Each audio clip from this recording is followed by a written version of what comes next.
Bismillahirrahmanirrahim. Assalamualaikum warahmatullahi wabarakatuh. Alhamdulillah allazi bi ni'matihi tatimmu shalih. Asyhadu an la ilaha illallah wahdahu la syarikalah wa asyhadu anna Muhammadan abduhu wa rasuluhu nabiyya ba'da. Allahumma shalli wa sallim ala nabiyyina Muhammad wa ala ali Muhammad kama shallaita ala Ibrahim wa ala ali Ibrahim wa barik ala Muhammad wa ala ali Muhammad kama barakta ala Ibrahim wa ala ali Ibrahim innaka Hamidum Majid. Qala Allah Ta'ala fil Qur'anil Karim, a'udzubillahi minasyaitonir rajim. Bismillahirrahmanirrahim. Qul in kuntum tuhibbunallah fattabi'uni yuhibbukumullah wa yaghfir lakum dzunubakum wallahu ghafurur rahim. Baik, sebelum saya mulai kajian ini mungkin kalau ada ibu-ibu yang masih bicara dulu, baru saya akan mulai acaranya. Ya. Karena noise-nya cukup besar karena kipas. Jadi kalau saya ngomong, kipas ngomong, Anda ngomong, nggak kedengeran kita semua. Ya, jadi harus ada yang mengalah. Kalau ada yang mau bicara dulu, silakan bicara. Saya tunggu Anda selesai bicara. Ya. Baik, jemaah sekalian dirahmati Allah Subhanahu wa taala, bicara tentang kesehatan yang menjadi topik kita hari ini. Jadi sebenarnya Islam memberikan pedoman dan perhatian yang sangat jelas dan sangat mudah berkaitan dengan kesehatan. Dan ini sebenarnya dalam Al-Quran sudah sangat teramat banyak Allah menjelaskan tentang itu. Cuman memang bicara tentang kesehatan sebagaimana layaknya hal-hal yang berhubungan dengan kebaikan, maka pasti ada syaitan atau iblis yang bermain di situ. Sehingga kalau kita bicara tentang sesuatu yang baik itu pasti ada musuhnya. Itu sudah sunatullah kayak begitu. Jadi contoh mungkin dalam surat Al-Baqarah itu Allah jelaskan wa kullu mimman fil ardi halalan thayyiban wa la tattabi'u khutuwati syaitan. Kata Allah di situ, makalah yang halal dan baik, kata Allah, dan jangan ikuti langkah-langkah syaitan. Jadi ada hal yang menarik sebenarnya di ayat tersebut yang kita tahu bahwa bicara tentang Al-Quran itu ya, Al-Quran itu kalau dia menceritakan tentang sesuatu, maka ada kaitan antara ayat dengan ayat, surat dengan surat, bahkan huruf dengan huruf yang lain. Yang itu kita sebut dengan munasabah. Munasabah itu bukan muhasabah ya. Dia munasabah itu kaitan antara satu ayat dengan ayat yang lainnya yang itu bisa berhubungan. Jadi kalau ada satu ayat katakanlah, misalkan dalam surat Al-Baqarah misalkan 214.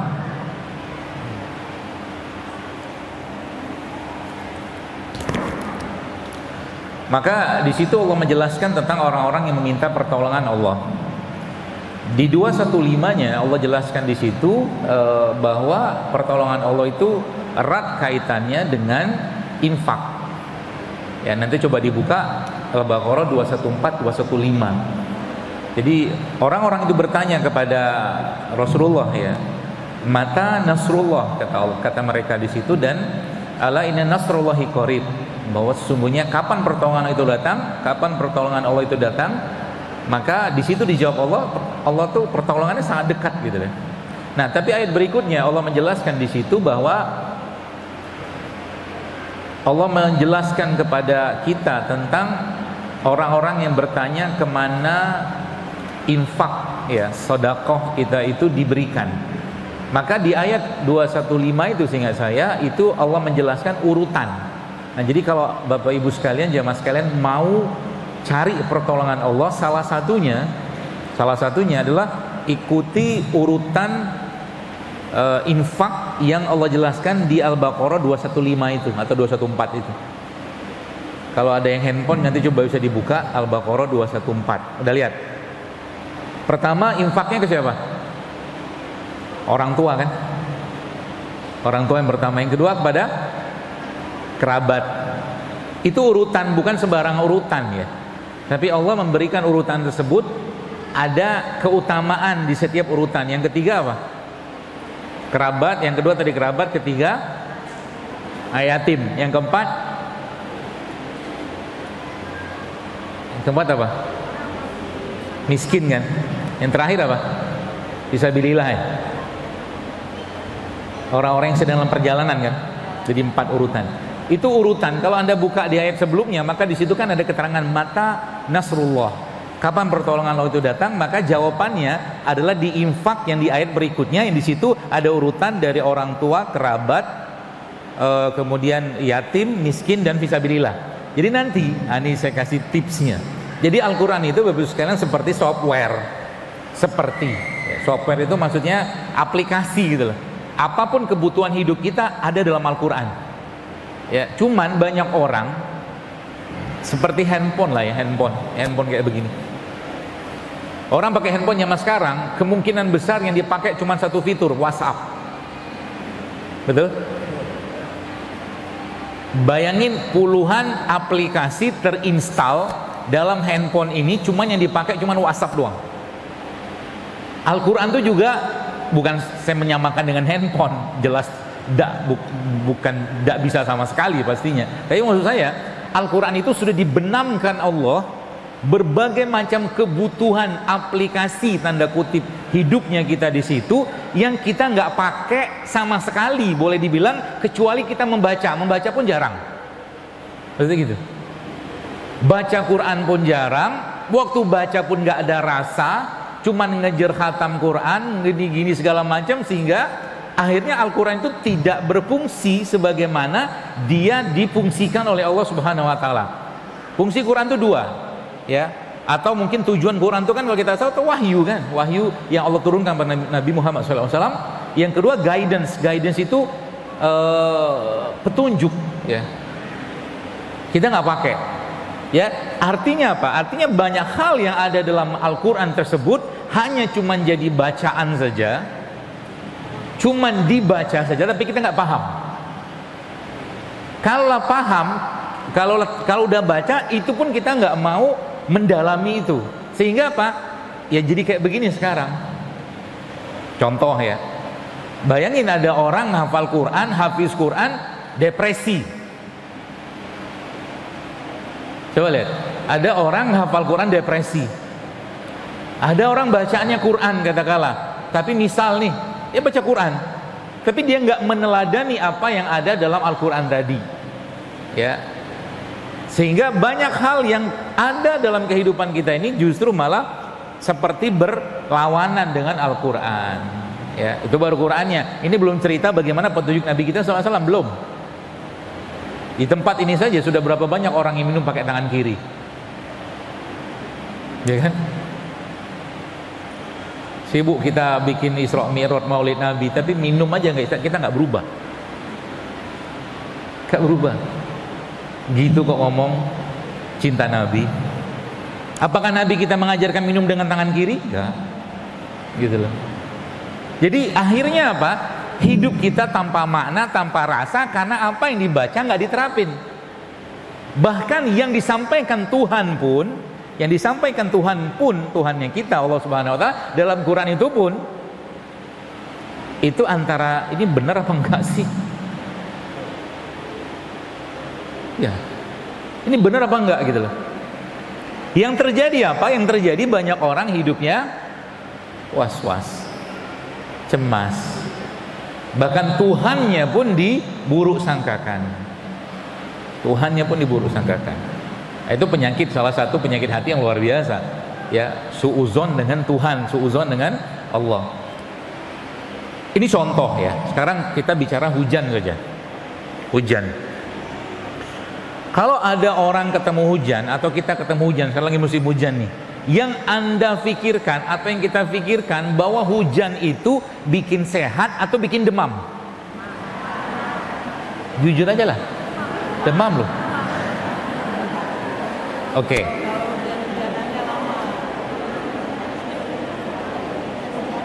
Banyak dari kita itu baru bicara hujan.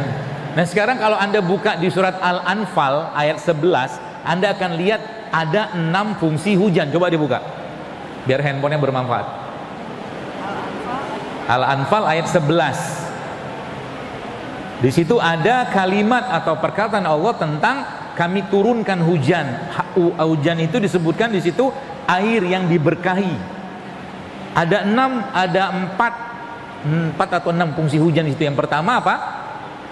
Liyutahhirukum bih. Dia akan mensucikan engkau, gitu. Yang kedua apa? Menghilangkan was-was. Yang ketiga apa? Menguatkan kakimu. Yang keempat apa? Memperteguh telapak kaki. Ada empat. Ada 4 atau 5 atau 6 ya kayaknya. 6. Robnya kita bilang bahwa hujan itu punya manfaat 6. Yang pertama tadi apa? Litahhirukum bih. Ya, mensucikan kamu. Yang disucikan apa? Semua. Hati kita disucikan. Tapi boro-boro kita mau dapatkan efek atau manfaat dari hujan tadi, belum hujan itu kita rasakan, kita sudah suuzon sama hujan. Ya kan? Saya kalau hujan, yang saya kerjakan bahkan di mobil sekalipun, saya lagi nyetir, lagi hujan, saya buka kaca itu, saya ambil air hujan, saya usapkan kepala saya, Allah berkahi aku dengan hujan ini. Kayak begitu yang saya kerjakan. Kenapa? Saya lebih percaya kalimat dan kata-kata Allah daripada kata-kata orang. Dan sampai detik ini kalau lagi hujan di rumah, yang saya kerjakan di rumah apa? Anak-anak saya suruh mandi hujan semua. Kenapa? Itu bisa memberikan kebahagiaan, kata Quran. Ya kan? Apalagi berdoa waktu hujan, lagi hujan-hujan tersebut ya, tentunya kalau yang wanita jaga auratnya mungkin di rumah, laki-laki mah gampang. Lagi hujan itu berdoa banyak-banyak, lagi hujan kayak begitu. Efeknya dahsyat banget. Yang terjadi apa? Allah masukkan kebahagiaan, keceriaan, Allah berikan kita ketenangan, Allah kokohkan kedudukan kita, kaki kita, dan Allah sucikan kita. Disucikan apa? Kalau bab di situ dipakai tentang kesehatan, dia seperti membersihkan. Maka kalau lagi saya nggak enak hati, nggak enak perasaan, saya hujan-hujanan. Itu satu fitur, baru satu fitur gitu loh. Makanya banyak para peruqyah ya, saya pernah ngobrol karena saya bukan peruqyah, mereka mengatakan bahwa salah satu waktu terbaik meruqyah lagi hujan, karena dia akan menghilangkan was-was, kan gitu kata Allah kan. Yang kita nggak, jadi boleh dong kita ngeruqyah diri kita waktu hujan, sangat baik ya. Lagi hujan misalkan di rumah kita ada halaman yang tertutup, mungkin ibu-ibu pakailah baju yang baik gitu kan, terjaga auratnya, berdoa waktu hujan sambil ngeruqyah diri kita. Minimal bacaan ruqyah apa? Al-Fatihah lah minimal. Itu satu. Ya, jadi kalau kita membahas jamaah sekalian tentang bagaimana Quran bicara tentang kesehatan, Masya Allah, tabarakallah ya, harusnya umat ini menjadi umat yang sangat-sangat sehat, harusnya. Cuman kan tapi ada musuhnya tadi kan. Siapa musuhnya? Syaitan. Wala tatabi khutuwati syaitan. Allah ngomong tadi makanan halal, makanan baik, Allah bilang gitu. Tapi kata Allah apa setelahnya? Kalau munasabahnya apa? Jangan ikuti langkah-langkah syaitan. Apa hubungannya antara makanan yang halal, makanan yang baik dengan jangan ikuti langkah-langkah syaitan? Apa hubungannya? Pasti ada hubungannya. Artinya apa? Antitesis atau kontradiksinya ketika ada orang makan tidak halal, kan pertanyaan yang Allah sebutkan situ kan makan yang halal dan baik, kata Allah gitu. Maka ketika ada orang makan tidak halal, orang makan tidak thayyib, maka kemungkinan besar dia akan ngikut setan. Itu maksudnya. Karena dia tidak akan kena fitnahnya setan atau tipu daya setan kalau dia makan yang halal, makan yang baik. Urutan itu begitu. Ya, ada lagi di ayat yang lain Allah perintahkan kepada para nabi. Allah katakan apa di situ? Allah katakan, wahai para nabi, makanlah yang baik, ya, wa'malu amalun soleh. Setelah makan yang toyib, karena perintah buat nabi itu nggak seperti kita. Jelas kalau halal wajib buat mereka. Ya, makanya di situ tidak Allah cantumkan kalimat atau kata halal. Langsung makanlah yang toyib dan kerjakanlah amalan yang baik. Artinya apa? Orang kalau mau mengerjakan amalan yang baik, urutannya secara kesehatan atau makanan, maka yang akan dia kerjakan pertama kali makan yang baik. Nah sekarang, sebenarnya saya nggak perlu banyak cerita tentang makanan yang baik itu kayak apa sebenarnya, karena kita sudah tahu. Kita sudah tahu. Ya, kalau saya bilang misalkan gini, contoh ya,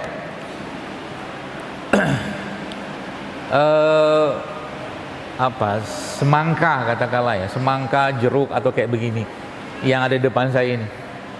Ini dibandingkan, karena ada kelapa, ada pepaya, ada tempe, ada temulawak, ada timun, ada wortel, ada bawang putih. Ini makanan baik nggak? Baik itu maksudnya gimana? Sekarang kalau saya compare, saya bandingkan ini, misalkan saya sebut nugget, baik mana sama ini? Nah ini kan? Atau saya sebut ini ada makanan, ada tempe, tempe itu saya bacem gitu kan, atau saya bikin apal, oseng-oseng tempe, kemudian ini ada temulawaknya, ada kunyitnya, ada jahenya, kemudian saya bikin minuman gitu. Dengan minuman-minuman kekinian yang isinya gula, toipan yang mana? Yang ini. Pertanyaan saya sekarang, yang dipilih orang yang mana? Mana? Ya kan? Sudah mulai paham ada setan bermain di situ? Gitu loh. Sekarang misalkan nih buah nih, ada buah apa, ada sayur gitu kan, ada pepaya, nanti ada mungkin ada nanas, kemudian saya bikin salad ya. Saya bikin salad, saya potong-potong tuh salad itu kan, ada semangkanya, ada pepayanya, ada apa lagi tuh, ada melonnya, segala macam lah, ada anggur, ada apel segala macam. Saya kasih jeruk nipis, saya kasih madu di situ, ya, kasih garam sedikit. Udah kebayang kan kayak apa barangnya kan? Nah sekarang dengan satu piring nasi goreng, mana yang toyib? Nasi goreng apa yang ini ya? Nah ini kan, yang dipilih yang mana?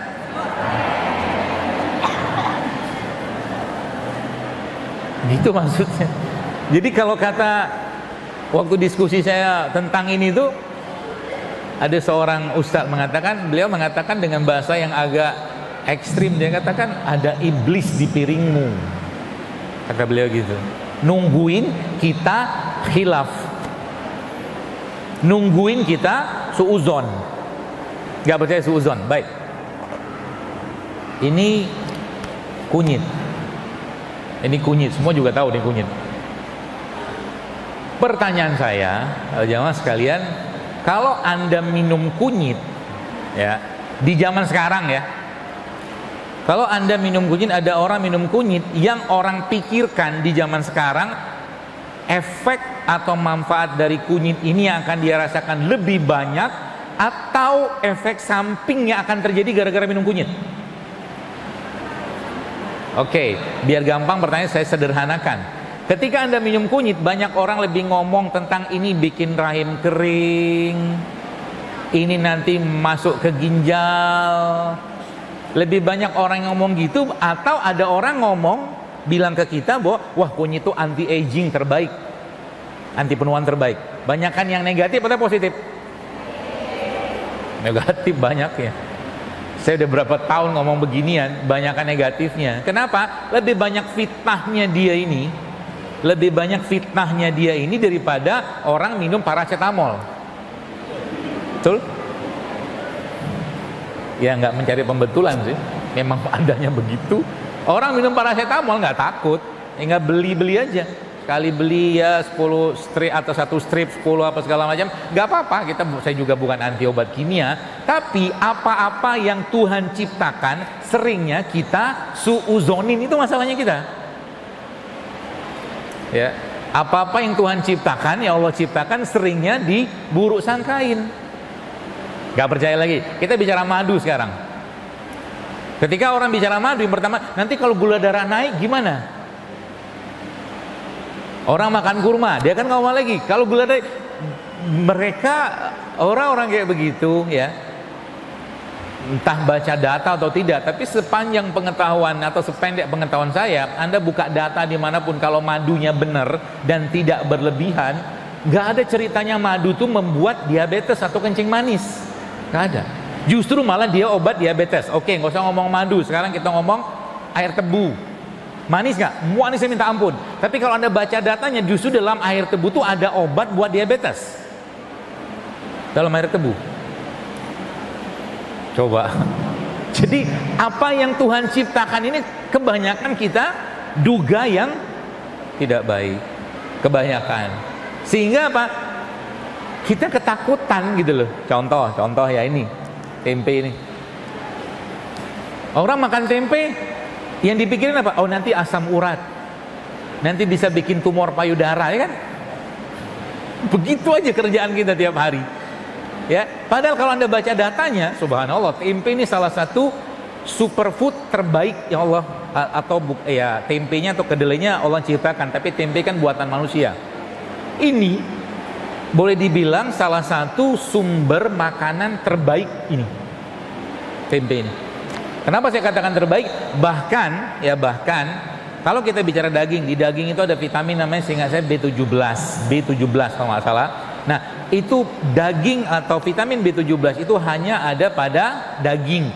Tapi karena proses fermentasi pada tempe, B17 yang ada di daging itu muncul di sini.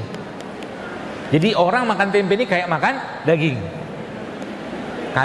Tapi nggak daging dia pastinya kan. Ya, itu. Jadi subhanallah ya, kadang-kadang saya ya melihat kayak begini itu ya Masya Allah ya. Allah tuh maha baik. Ya, maha baik. Ini contoh nih, sini saya dikasih bawang putih. Ya, bawang tunggal ini ya. Tadi pagi saya minum 2 ya. Ya. Apa fungsi ini? Wih, Masya Allah, bawang. Dari mulai buat darah tinggi, buat kencing manis, buat cegah stroke, bikin darah lancar, bikin darah encer, dan seterusnya. Dia anti radang juga. Ini doang. Baru bawang putih gitu kan. Ini belum cerita yang lain. Ini okra. Okra kan? Ini Pak Bu, kalau dipakai dan Anda bisa buka datanya, ini bisa dipakai buat kencing manis. Okra ini. Ya, dibikin apa? Ya dibikin aja, sayur bening gitu kan. Ini okra kan? Nama sini apa? Okra. Ya, okra. Kan dalamnya ada ada biji banyak. Okra. Jadi sebenarnya kalau kita mentadaburi ya alam semesta dan diri kita yang Allah ciptakan ini, subhanallah ya, sebenarnya banyak sekali produk ciptaannya Allah yang Dia ciptakan di bumi ini, yang kalau kita tahu itu semua itu bisa bermanfaat dan sangat baik kita gunakan untuk baik menjaga kesehatan ataupun mengobati. Banyak ya. Contoh mungkin contoh ya. Ini nanas ini. Kalau Anda yang pernah baca ada minuman asal asli itu Meksiko. Namanya tepache. Tepache itu dibikin dari kulit nanas. Jadi kulit nanas ini dibersihkan ya. Kemudian ya sikat gitu ya, lalu dipotong, ambil kulitnya doang, masukin ke dalam toples, masukin air di situ, kasih kayak molasses atau gula merah atau gula aren gitu, nanti akan fermentasi, dia akan jadi minuman yang isinya enzim semua. Itu namanya tepache. Ini doang, pakai kulit. Ini kita belum masuk ke dalam ya, baru kulit ya. Kulitnya ini juga sangat tinggi enzim, cuman kita nggak bisa makan, tapi bisa dibikin minuman, ya. Itu contohnya. Dalamnya nanas ini, di dalamnya kan ada bonggol, ya kan? Bonggolnya itu isinya serat dan enzim yang berlimpah, ya. Bonggolnya nanas. Karena kita nggak tahu, sebagian kita buang, yang dimakan dagingnya, gitu. Padahal lagi-lagi saya sampaikan tadi bahwa Masya Allah ya, bicara orang sekarang banyak kekurangan enzim. Kenapa banyak orang sekarang kekurangan enzim? Karena yang dimakan semuanya makanan olahan. Contoh makanan olahan apa? Ya tadi sosis, nugget, bakso, ya tepung-tepungan, itu olahan semua. Ya, yang sebenarnya di dalam katakanlah apa-apa yang Allah ciptakan, katakanlah itu semua kebutuhan kita ada. Contoh nih kelapa ini, air kelapa, ya. Kalau saya pegang nanti dipoto, di screenshot, saya dipikir ambasadornya pula, brand ambasador. Kelapa kayak begini, air kelapa. Jadi isinya apa? Air kelapa. Ya, air mineral kan. Kalau Anda pernah masuk ke toko supermarket yang jual minuman isotonik, ya kan? Ada keterangan gitu kan? Air kelapa itu isotonik. Jadi air kelapa, baik kelapa tua ataupun kelapa muda, isotonik. Isotonik itu maksudnya apa? Tonisitasnya sama kayak tubuh kita. Jadi bahkan air ini sebenarnya, ya zaman dulu ya, waktu infus masih susah, itu dokter-dokter di pedalaman yang nggak ada akses infus, dia bisa nyolokin jarum infus ke sini untuk ngimpus orang pakai air kelapa. Bisa. Karena yang air infus yang biasa botol-botol kayak gitu tuh ya, nah itu tuh sebenarnya dibikin secara tonisitas atau toniknya itu sama kayak tubuh kita, makanya disebut dengan isotonik. Itu satu. Yang kedua apa? Ini air nyerap racun. Ya. Jadi kita tiap hari misalkan masih nyampah makannya, air kelapa tuh punya efek nyerap itu. Apalaginya adalah ketika Anda minum air ini, ya Anda masukkan ke situ madu. Jadi kan beli di tempat abang jual air kelapa gitu ya, buka kita tuh masukin plastik, terus masukin madu situ, terus biarkan dia larut, lalu Anda minum. Itu nyerap racun. Ya, ginjal kita dibenerin. Kalau bicara tensi atau tekanan darah, insya Allah sih cepet banget pakai ini sebenarnya. Baik yang tua ataupun yang muda. Ya. Jadi yang tua kalau ibu-ibu lagi bikin santan itu, jangan dibuang airnya. Itu mahal itu airnya itu. Sama kayak cairan infus airnya itu. Kadang-kadang kita beli 1000 aja udah banyak banget. Kadang-kadang nggak ada harga kan. Padahal itu mirip cairan infus kandungannya itu. Ya. Isinya apa? Ada protein, ada asam amino, ada mineral, ada karbohidrat, ada glukosa, ada enzim, semua ada di situ. Ya. Buat siapa? Buat kita. Bagaimana menciptakannya? Takjub kita kalau melihatnya. Takjub. Jadi kan kita lihat alam semesta ini Bapak sekalian, itu sebenarnya kita pasti akan mengatakan Rabbana ma khalaqta hadza batila.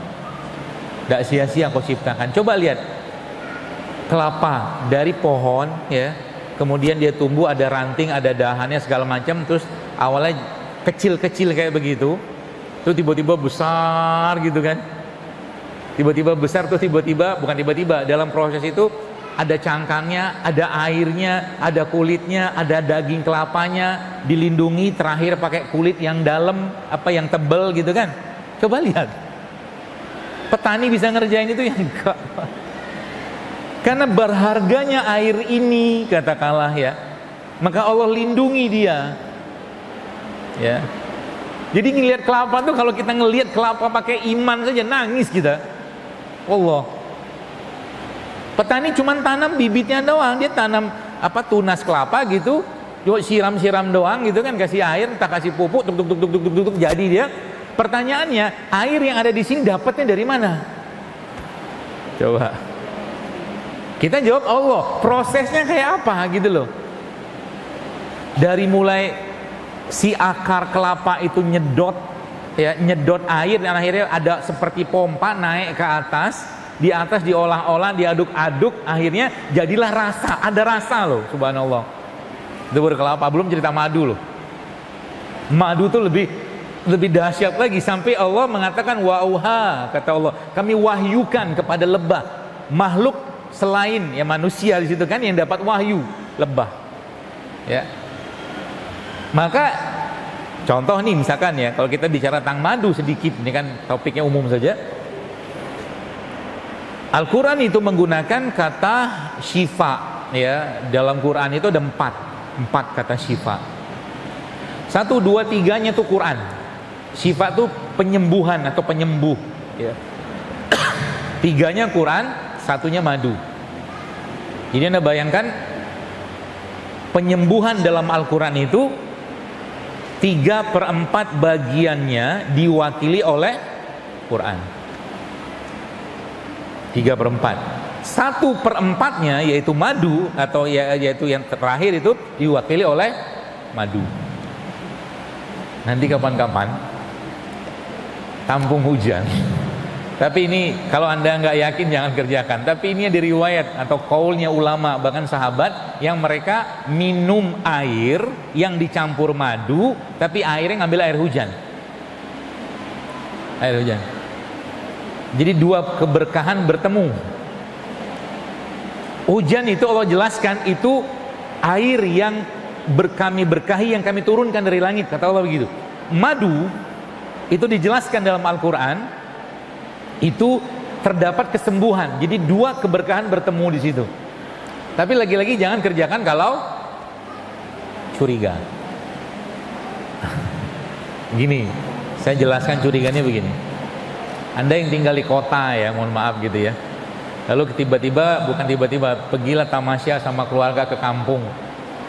Lewatlah pedagang-pedagang ya jajanan-jajanan gitu yang sebuah secara standar kebersihan kita nggak masuk. Mulai dari mungkin pecelnya dia ngambil pakai tangan gitu kan, dia ngulek-nguleknya, campuran garamnya langsung dari keringetnya misal, ngulek-ngulek gitu kan, turun gitu. Terus orang-orang kampung situ makan aja, nggak ada tuh mencret-mencret, iya kan? Gak ada tuh diare-diare. Kenapa? Waktu dia makan biasa aja, nggak ada suuzon sama yang jual, nggak ada suuzon sama sayurnya. Orang kota kebanyakan nonton apa? Nonton inilah, nonton itu, akhirnya muncul curiga. Ya gitu kan? Datanglah dia makan pecel tadi. Ini bersih nggak ya? Tadi kan? Ini gak higienis, ini tidak memenuhi begini begitu segala macam. Sedangkan orang kampung tadi makan tenang-tenang aja, dia nggak ada sakit perut, nggak ada diare. Ya, kenapa? Ya, gini ilustrasinya. Sebelah ini pecelnya gitu ya, atau apanya ya? Sebelah ini pecelnya gitu ya. Waktu orang kampung itu makan, atau orang di kampung itu makan, yang udah biasa makan pecel kayak begitu, makan, ya makan dengan bahagia aja. Ya. Yang katakanlah satu porsi pecel tuh ya katakanlah mungkin sekitar ya 100-200 gram lah katakanlah ya. Ya makan, tawa-tawa ngobrol sama temennya gitu kan. Nah, si orang yang sangat bersih ini orang kota gitu kan, makan. Waktu makan, ini nyampur nggak tadi sama keringatnya ibu tadi ya? Makan tadi waktu dia ngambil itu kayaknya saya ngeliat ibunya itu ngambil duit juga, gitu kan, ambil sayur, ngambil duit gitu kan. Baik. Jadi 200 gram pecel yang dia makan tadi itu fisiknya,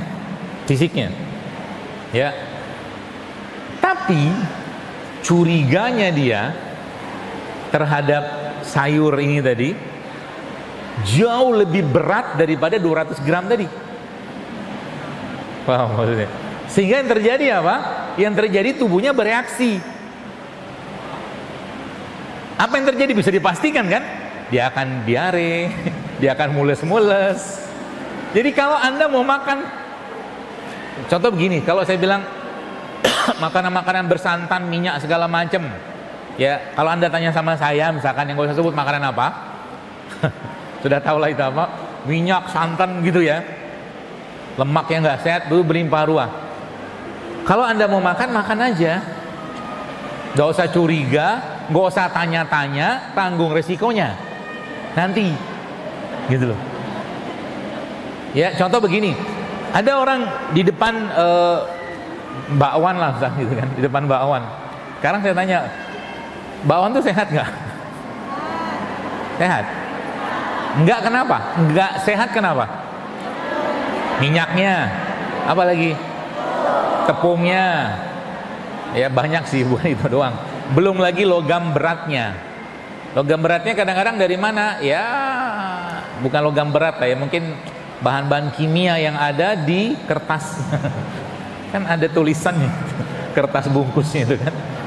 Jadi lagi panas-panas gitu, kena kertasnya, nyangkutlah tinta-tintanya itu. Gitu. Jadi banyak ceritanya, ya. Jadi Anda mau makan gorengan ya makan aja. nggak ada juga bisa melarang, saya juga nggak mau melarang, nggak bisa ngelarang juga, tapi tanggung sendiri akibatnya. Apalagi sudah tahu bahwa itu tidak sehat, gitu. Makanya saya kadang-kadang majelis seperti ini sebenarnya sering saya tanya, Anda mau sehat? Mau. Yakin. Mau saya tunjukin caranya? Mau. Oke. Tapi kerjain ya. Mau? Beneran. Gampang kok, beneran gampang. Subhanallah. Saya tuh ketemu orang-orang yang ternyata ya Allah, ternyata segitu mudahnya sehat gitu loh. Contoh, Anda mau sehat mulai sekarang ya, mulai kurangi katakanlah minyak goreng. Kan minyak sawit tuh, ganti dengan minyak kelapa. Ya, atau kalau enggak Anda goreng atau tumis pakai butter, pakai ghee atau minyak hewan. Itu misalkan. Yang kedua apa? Anda sudah mulai ngurangi gula pasir. Ya. Kenapa gula pasir? Ya Anda ganti dengan pemanis-pemanis yang bagus aja lah. Madu, gula aren, gula kelapa ya. Dan mulai biasakan untuk tidak mengkonsumsi minuman-minuman yang tinggi gula pasirnya. Gitu. Mudah kan? Mudah. Yang ketiga apa? Banyak sih. Kurangi nasi putih.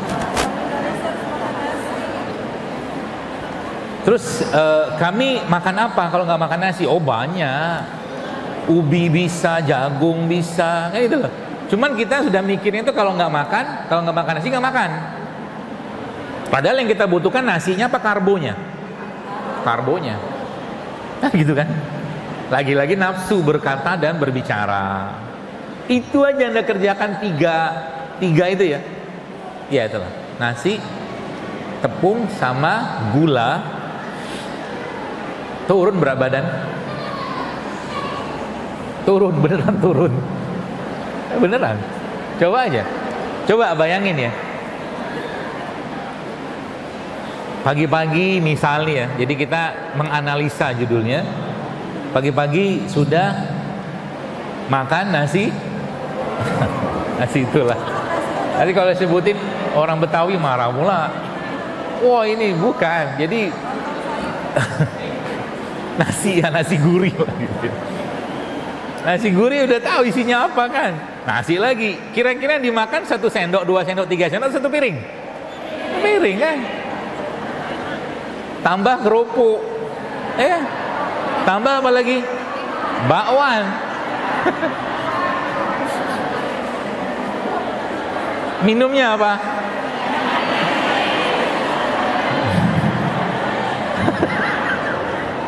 Para pelaku tadi pagi biasanya ketawa ya. Emang nggak boleh dok, haram makan nasi gurih pagi-pagi? Boleh, siapa yang melarang? Dia melarang. Tapi dengan jumlah sebanyak itu, saya tanya nih, coba jujurli jawab. Dengan jumlah sebanyak itu, kira-kira kalau Anda bekerja, Anda berenergi, bertenaga, sangat fit atau ngantuan?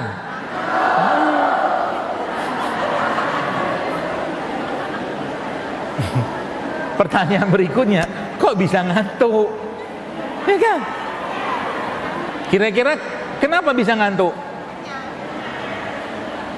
Nah, ini dia masalahnya. Quran itu sudah ngasih tahu. Apa kata Quran? Falyanzuril insanu ila ta'ami. Perhatikan apa yang kalian makan. Ya. Halal. Makan nasi gurih itu kan kasih santan kan halal. Siapa? Nggak ada yang bisa ngalarang juga.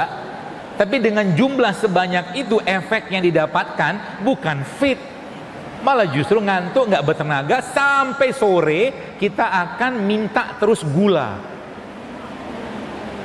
Itu ya, makanya sering, atau mungkin Anda yang lihat Instagram saya beberapa hari yang lalu, ada saya tulis itu tentang efek ketika pagi-pagi kita sudah makan berlimpah gula. Ya, berarti supaya nih, atau mungkin yang terjadi setelah orang pagi-pagi itu makan produk yang tinggi gula itu, ini belum roti loh, belum roti. Roti itu lebih berat lagi, roti putih ya. Ya. Yang terjadi apa? Terjadi lonjakan gula. Kalau sudah lonjakan gula terjadi di pagi hari, sampai sore tubuh kita akan minta gula. Sampai sore. Artinya apa? Kita akan minta terus tuh. Entah minta gulanya, minta nasinya, minta tepungnya. Diubah sedikit saja, kan pertanyaan berikutnya. Terus caranya gimana supaya kalau pagi tetap fit, makannya benar sampai sore, bahkan siang pun nggak perlu makan. Pagi itu kalau Anda pengen makan, kalau saran saya, ya, saya pribadi penganut ya, yang sebenarnya sarapan itu nggak penting-penting banget kalau saya, ya, penganut. Tapi ada juga yang mengatakan sarapan wajib, gitu kan? Ya terserah mau pakai yang mana, asal jangan berantem aja. Karena kan dikit-dikit nggak sama berantem, gitu loh. Kalau saya lebih memilih pagi-pagi nggak sarapan. Kalau saya, kalau tetap mau sarapan, ini kuncinya. Kalau tetap mau sarapan, maka Anda makan protein aja pagi-pagi. Contoh protein apa? Tahu, telur, tempe, daging ikan, daging ayam pagi. Tambahkan sedikit sama serat yang berasal dari sayur.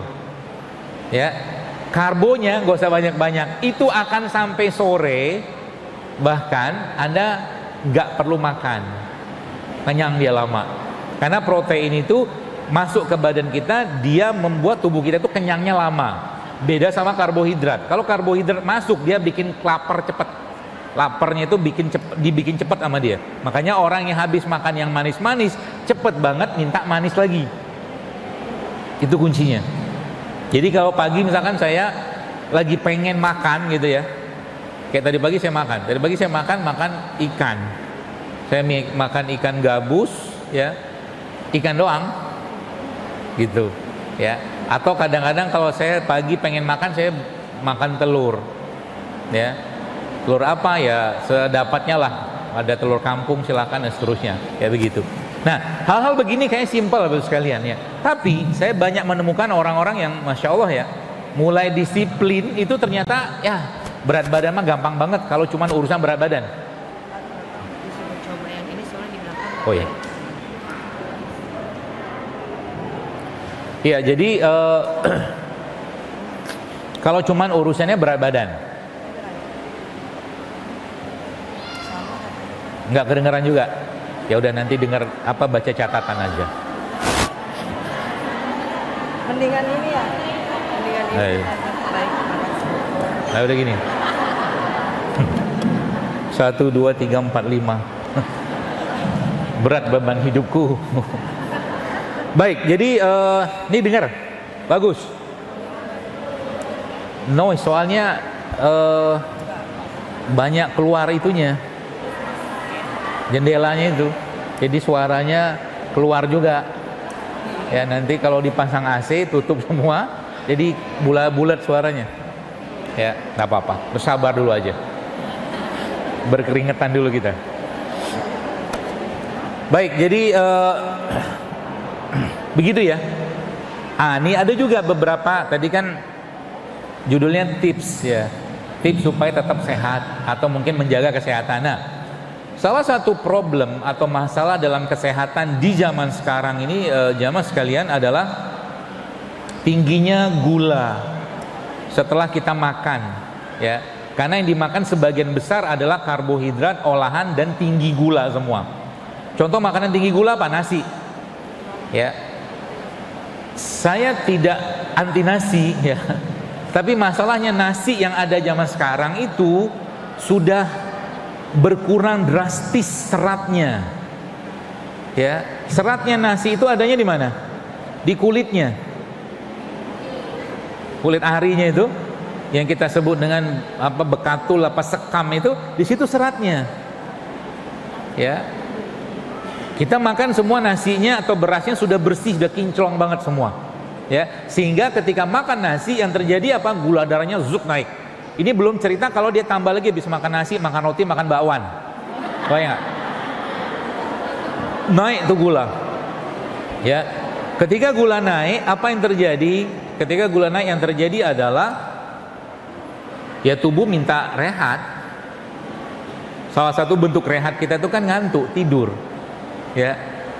Nah, bagaimana cara mengatasinya? Ini pola. Ya, saya ajarin polanya. Supaya tidak terjadi lonjakan gula yang tinggi saat kita makan.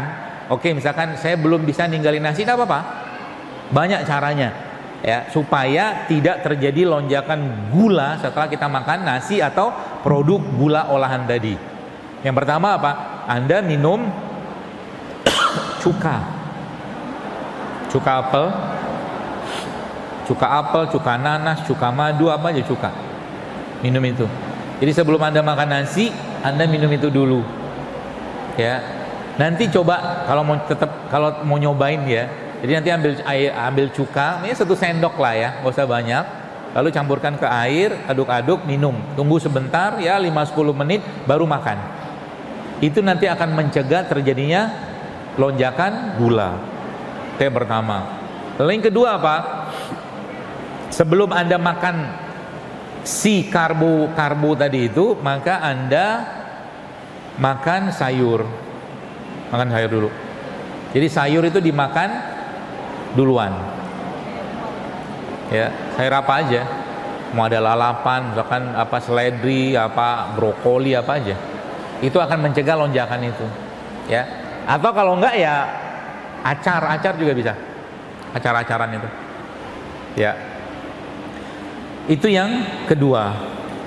Yang ketiga, urutan makannya dibikin, ya ini mungkin bagi kita agak aneh, ya.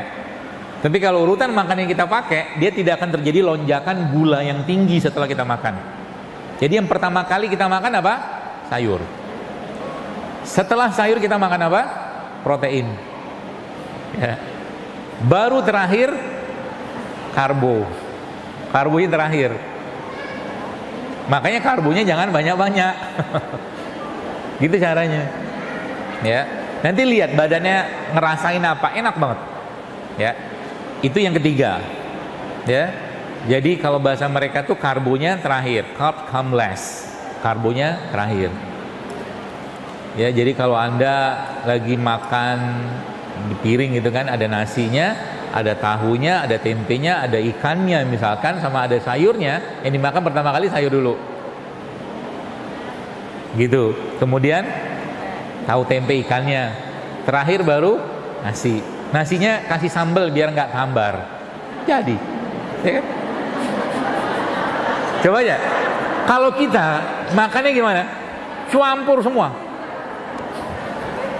Campur semua.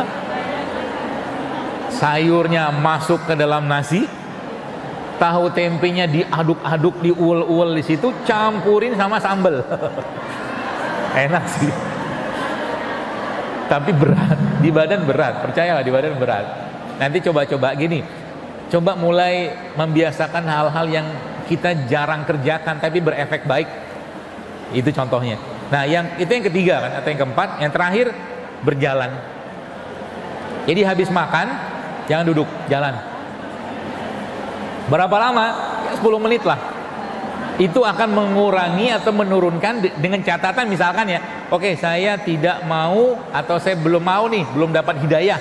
Benerin makan belum? Ya, saya tetap mau makan suka-suka saya, tidak apa-apa, nggak ada yang larang ini.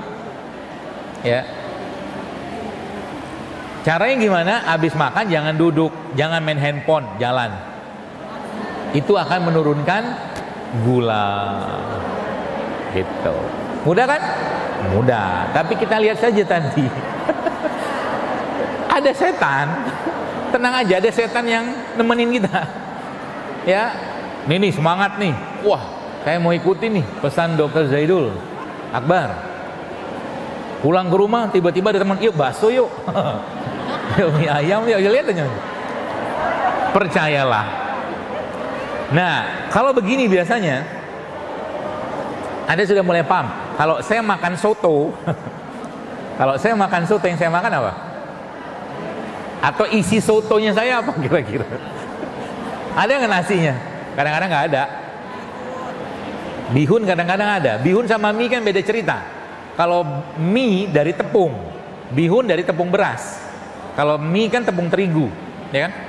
Berarti boleh ya? Bihun oke lah. Tapi karbo is karbo. Itu Jangan banyak-banyak. Kalau nggak perlu nggak usah makan. Kalau nggak perlu, ya. Bukan saya anti karbo ya, bukan. Kalau nggak perlu nggak usah makan. Jadi bisa jadi dalam sehari itu saya nggak makan karbo sama sekali. Tapi kebutuhan gula saya dapatkan dari yang lain. Contoh buah, kan karbo juga. Ada glukosanya juga. Ada madu, bisa, ya. Atau mungkin umbi-umbian kadang-kadang kayak begitu. Baik, itu tipsnya. Efeknya nanti apa yang terjadi? Efeknya yang terjadi ketika gula darah kita sudah mulai stabil, ya. Jadi yang tidak stabil itu apa? Ini lagi kosong nih badan. Contoh terutama pagi ya.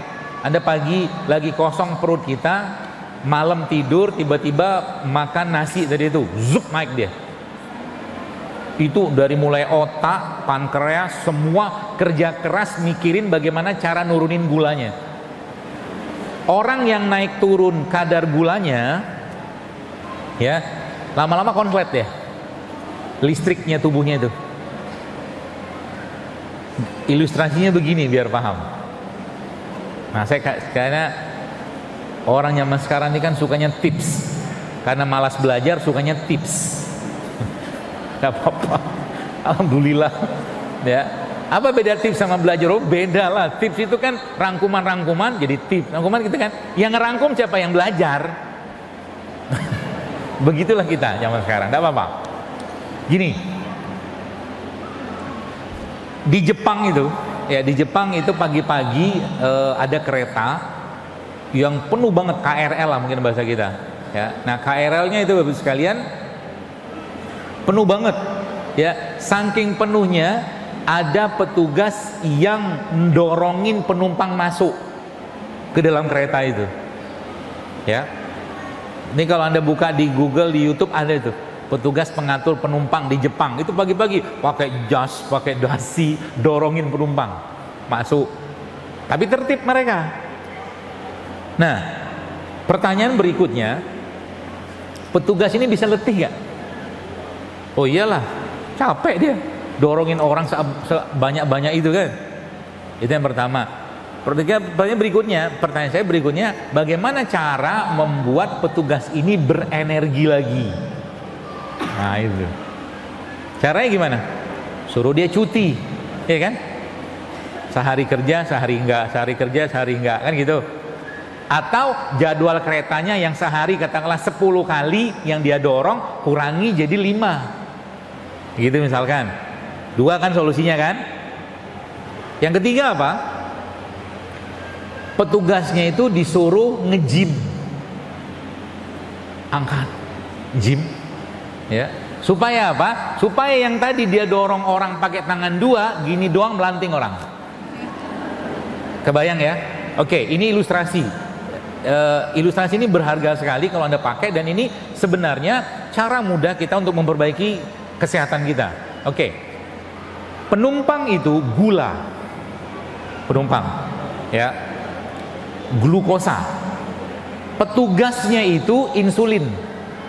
Insulin itu hormon yang memasukkan gula dari dalam darah ke dalam sel. Sampai sini jelas? Jadi petugasnya apa tadi? Insulin. Penumpangnya apa? Gula.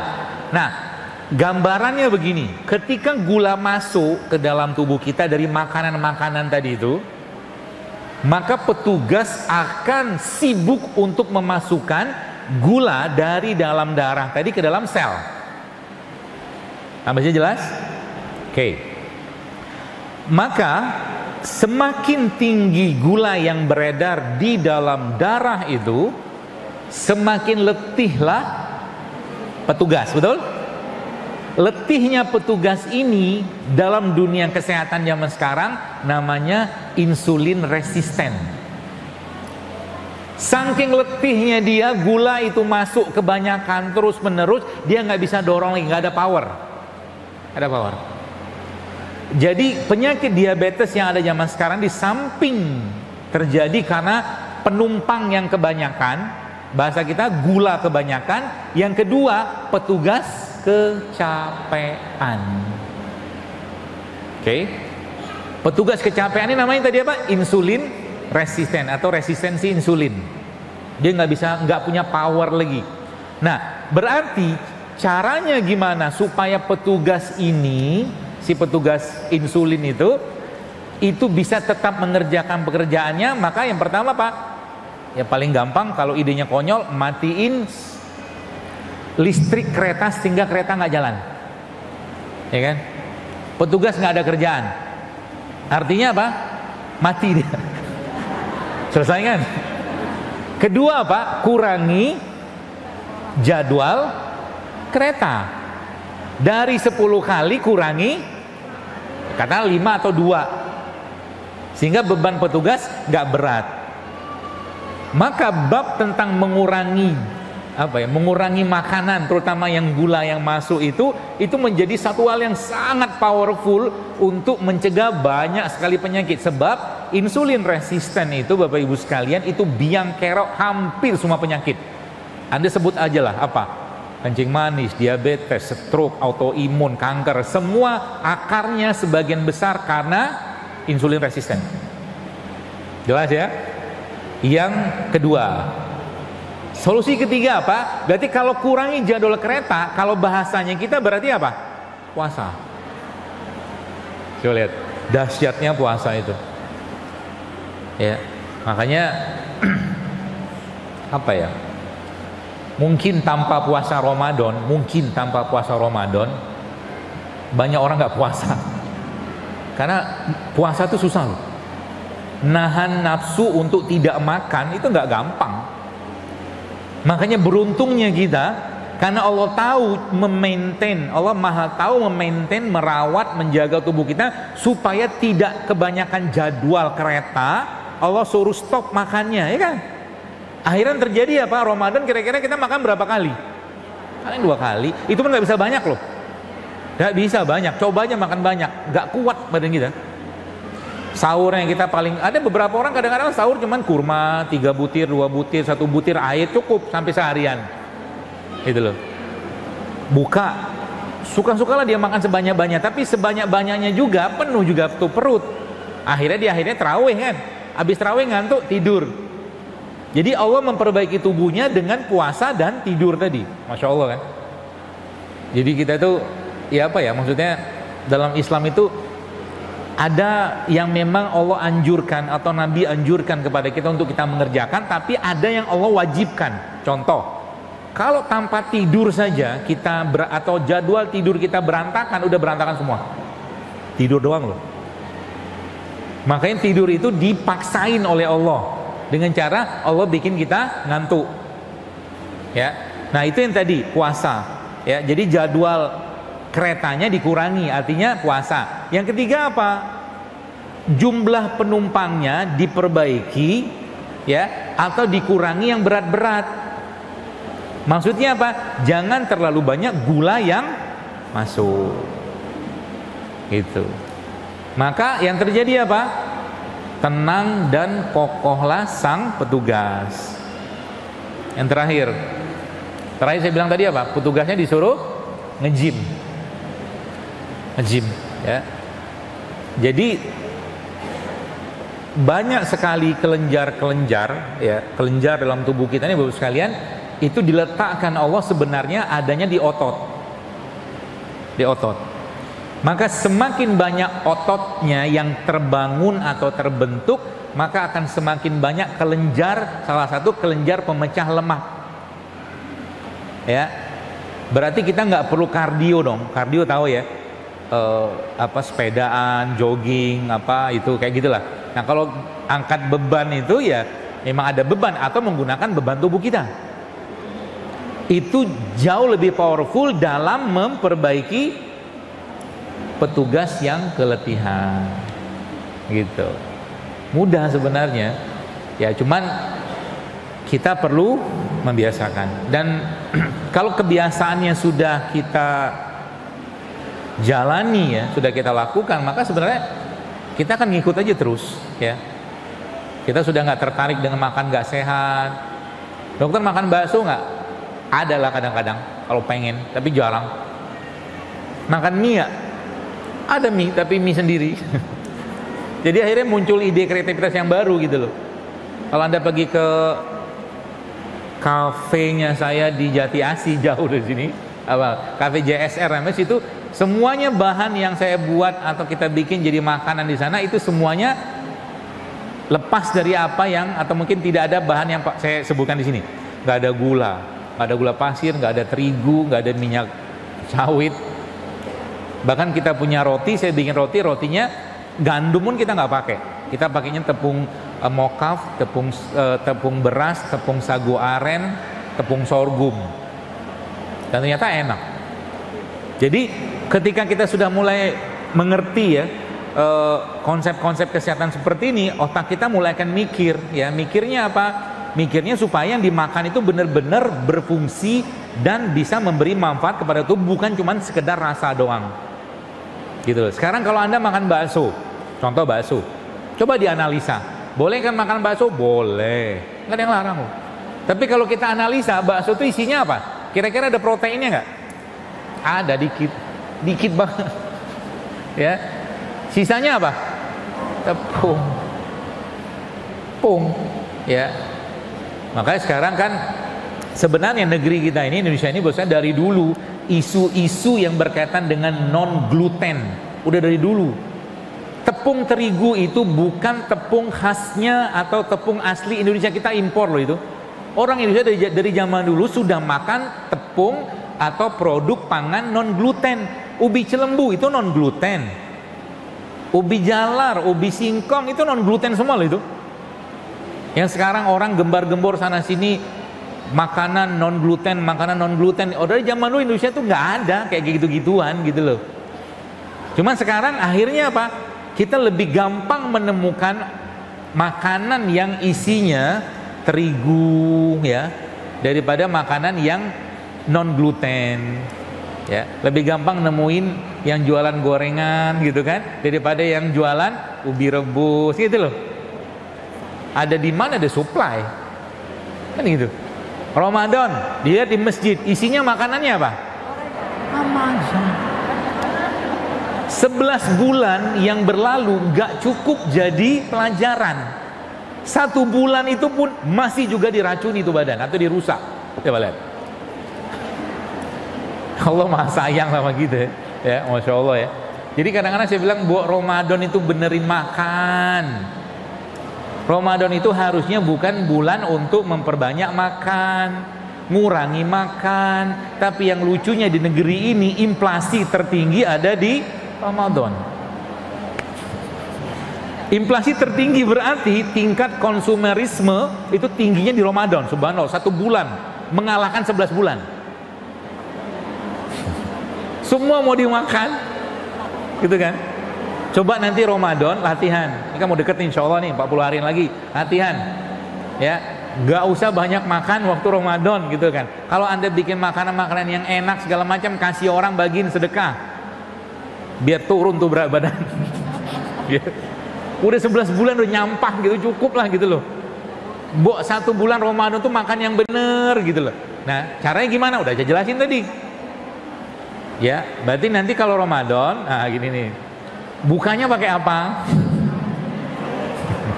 Gorengan, kurma. Terus apa lagi? Ada orang bilang gini Pak Bu, kurma itu sunnah, gorengan itu wajib.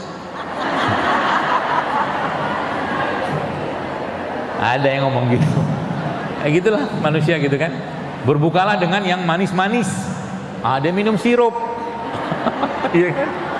Padahal itu hadis bukan. Nabi itu berbuka dengan kurma. Nah, coba nanti selama Ramadan ya, kasih tahu sama istri atau suami di rumah, nggak ada gorengan selama Ramadan. Mohon maaf. Mau? Nggak bisa kan? Belum apa-apa nggak bisa. Ya, ngapain sih ngomong capek-capek? Dikerjain juga enggak? Gak apa-apa. Saya orangnya gak baperan kok. Anda mau kerjakan silakan, gak kerjakan silakan. Tugas saya kan nyampein. Gitu loh. Ada orang yang setelah berapa tahun baru ngerti apa yang disampaikan Dr. Zailo itu bener. Baru. Ada ibu-ibu kapan hari dia nge-DM saya gitu kan, Dok, makasih resepnya. Resep apa? Saya hampir beli program diet hampir 30 juta. Dia bilang isinya sama sebagian programnya hampir disampaikan dokter. Jadi kadang-kadang ada orang butuh ngeluarin duit dulu untuk membayar ilmu, padahal ilmunya dikasih gratis. Yang gratis nggak berharga. Ya, contoh nih, suatu hari dalam satu masjid saya ngisi, dia bilang kurangi ini, perbanyak ini segala macam. Habis saya ngisi kajian itu, DKM-nya, wah pesta gorengan. Benar? Pesta gorengan, pesta tepung, pesta gorengan, pesta minyak semua. Baru juga saya ngomong, saya bilang. Ya, tidak lama kemudian si bapak ketua DKM itu WA saya, dia bilang saya kena jantung. Selamat, saya bilang. Ya, ya selamat lah, mau gimana lagi, alhamdulillah, innalillah, gitu-gitulah. Tetap saya kasih saran gitu kan, bandel sih. Ya, kita tuh kadang-kadang nunggu kebakaran dulu baru nyiapin semprotan airnya, kan gitu. Apalagi zaman sekarang kayak begini, ya Allah. Coba lihat, zaman dulu saya masih zaman SMP, nggak ada tuh saya ketemu SMP SMA tuh anak-anak atau usia SMP SMA tuh kena gagal ginjal, kencing manis, darah tinggi. Sekarang coba lihat, mau 20 tahun sudah ada yang kena darah tinggi, banyak. Bapak ibu yang nggak sadar-sadar, ya. Padahal mak bapak kita zaman dulu ngajarin hidup sehat dari dulu loh. Coba kalau anda yang punya orang tua yang masih sudah sepuh, yang gitu, coba kasih pizza sama mereka, mau nggak deh? Nggak mau, nggak bisa keterima tuh mulut. Ini makanan atau sampah gitu. Kasih pizza, kasih nugget, kasih sosis, nggak masuk. Ya, aslinya tubuh kita itu emang nggak menerima kayak begitu, tapi karena sering ya, anak-anak pagi-pagi ya, yang ibu-ibu bikinin sarapan atau mungkin bekal buat mereka, isinya sosis nugget, itu aja. Padahal apa susahnya masak sedikit gitu loh, ngoseng-ngoseng gitu ya. Ya. Tapi akhirnya apa? Seperti kita membiarkan generasi ini rusak ke depan. Ya. Dan seterusnya. Jadi panjang kalau diocehin. Ya. Tapi mungkin gambaran begitu. Nah, berikutnya apa? Perbaiki. Jadi ada yang kita perbanyak, ada yang kita kurangi, bahkan kita stop. Itu kuncinya. Ada yang kita buang. Tubuh kita ini punya kemampuan untuk membuang. Salah satunya ada dengan puasa. Satu tadi, ya. Bulan Rajab Sya'ban ini sebenarnya bulan persiapan banget, ya, untuk kita bertemu dengan Ramadan. Sehingga Nabi kita alaihi salatu wassalam di bulan Rajab sama Sya'ban ini banyak banget puasanya. Bahkan beberapa riwayat menyebutkan di bulan Sya'ban itu Nabi seperti hampir tiap hari berpuasa. Jadi ketika ketemu Ramadan gak kaget. Ini kan kita masih Rajab ini kan. Nah, coba mulai latihan. Ya, latihan untuk Ramadan gak kaget. Dengan cara apa? Nanti sahur cukup yang sederhana saja. Anda makan kurma, minum air putih atau makan telur, lalu berdoa, ya Allah cukupkan badanku dengan ini sampai sore. Cukup kok insya Allah. Itu caranya. Melatih, jangan kita memenuhi semua keinginan hawa nafsu. Ya. Terus mulai satu hari itu nggak makan, misalkan yang minyak-minyakan, mulai latihan nggak makan gula pasir, ingat, ya. Atau kalau perlu nanti di dapurnya pasang foto saya. Ya. Ada beberapa tuh kalau saya datang gitu kan makanannya berubah semua. Kalau saya datang kajian ke satu masjid, jadi rebusan semua. Ada getuk, ada apa. Tapi saya pulang kembali normal. Tidak ada apa-apa lah, alhamdulillah. Karena ngomongin tentang begini, musuhnya siapa? Setan. Nggak semudah itu memang. Ya, ngomongin tentang makan sehat, ini sehat, segala macam nggak mudah. Kenapa? Kalau kita sehat, benar imannya, terjaga imannya, terjaga hatinya, dan seterusnya, terus ibadahnya baik, yang rugi siapa? Setan. Ya kan? Makanya saya sampaikan gitu kan. Ya, contoh mungkin ada orang yang dikasih tahu begini begitu, kemudian akhirnya saya suka aja, tiba-tiba asam urat. Cuman asam urat, tapi asam urat tuh kalau kambuh ya, subhanallah sakitnya minta ampun. Berdiri aja nggak kuat. Betul? Gara-gara lalai. Ya, jadi kalau ditanya terus kita hidup sehat ini tujuannya apa? Kan itu. Tujuannya apa hidup sehat? Toh mati juga kok. Iya kan? Inilah orang-orang yang pikirannya itu nggak nggak luas gitu loh. Ya, gini, Anda atau kita misalnya dititipin mobil, ada orang nitipin mobil ke kita, mobil itu harganya 1 miliar. Terus yang punya mobil bilang, engkau pakailah itu, bensin semua saya yang cover, tolong jaga dan rawat mobil ini baik-baik, karena mobil 1 miliar ini bisa bertahan dipakai kurang lebih sekitar 10-15 tahun, kata yang punya mobil. Bensin semua saya bayarin, kata yang punya mobil itu. Tiba-tiba 3 tahun mobil itu ringsek gitu ya, ringsek. Yang punya nanya, kenapa mobilnya rusak? Kenapa mobilnya rusak? Ini mobil mahal, mobil bagus, bensinnya pun juga bagus, kenapa kok rusak? Marah nggak yang punya mobil? Marah lah. Kita dicap sebagai orang yang nggak amanah nggak? Iyalah. Konsep tadi pakai ke badan kita. Itu maksud saya. Yang nyiptain siapa? Allah. Ditanya nggak nanti kenapa dirusak? Jangkaan hidupmu itu 63 sampai atau 60 sampai 70 tahun kata Nabi SAW, umur umatku. Artinya umur kita itu atau usia kita itu bisa dipakai itu. Sampai beribadah pun bisa normal sampai umur kayak begitu, kayak Nabi SAW. Tiba-tiba umur 40 tahun, 30 tahun sakit asam urat, jantung, stroke segala macam. Tuhan tanya nanti. Itu maksudnya. Kenapa kok rusak? Disuruh begini misalkan gitu kan. Ah susah, ah males. Jadi kita lebih memilih untuk berobat daripada menjaga kesehatan. Mentang-mentang misalkan ada ini, ada cover ini asuransi, mentang-mentang. Padahal tidak ada orang yang menikmati sakit, nggak ada, gitu loh. Dan caranya mudah, sudah saya bilang berkali-kali. Caranya mudah banget asal mau aja. Ya, tapi lagi-lagi ya kita perlu melawan, ya, melawan hawa nafsu kita, melawan yang nggak penting-penting. Kalau nggak penting makan, nggak usah makan. Itu misal. Maka di Jepang itu, ya, orang Jepang itu di satu bagian provinsi di Jepang itu namanya Okinawa.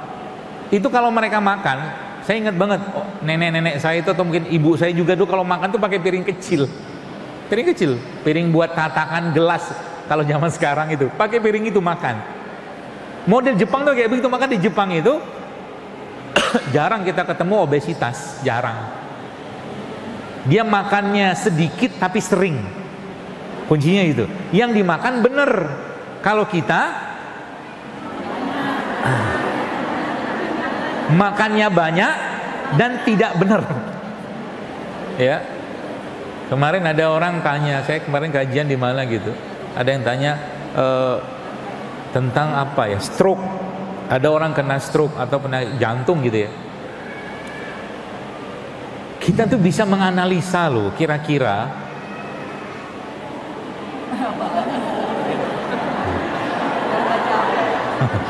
mau ngapain? Udah mau habis kajian. Ya jazakallahu khair. Iya.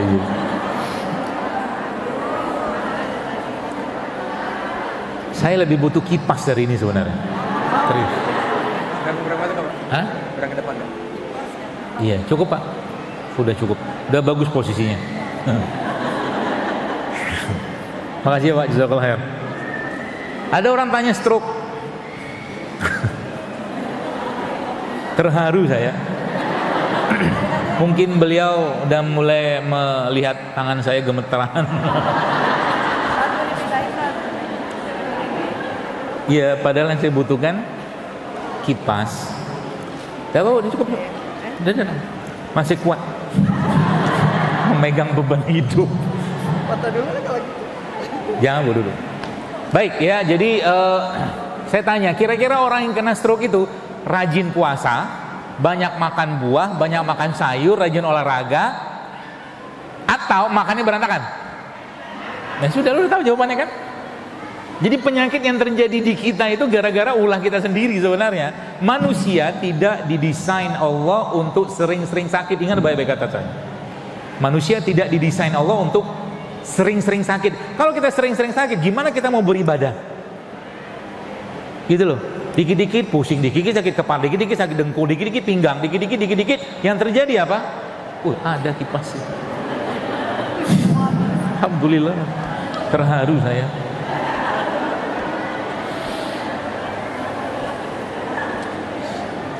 Ya, alhamdulillah. Ini kalau masjidnya ada AC, masya Allah nih. Sejuk kita. Amin aja. Siapa tahu malaikat ngaminin juga kan, gitu kan? Jadi kebanyakan penyakit yang terjadi itu Bapak sekalian, lagi-lagi ya, gara-gara ulah kita sendiri. Gitu. Tadi saya baru ngomong gini, di depannya udah ngomong, susah, ya kan? Udah berubah ibunya. Tadi ngomong susah, gak bisa, geleng kepalanya tuh kenceng banget. Lagi-lagi ya.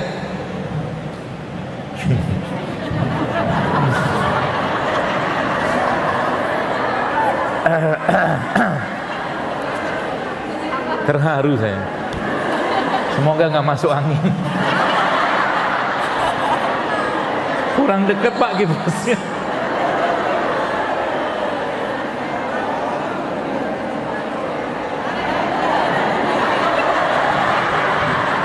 Beneran dideketin.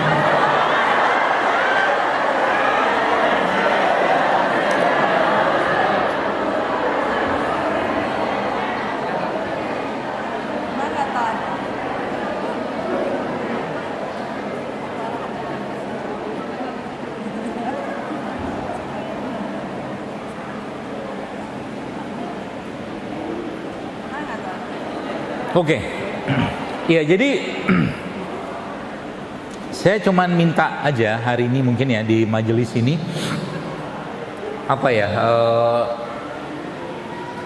yuk kita benerin niat. Itu dulu. Apa niatnya? Ada salah satu yang saya banyak sampaikan di berbagai macam atau di berbagai kajian atau majelis, saya sampaikan bahwa niatnya apa?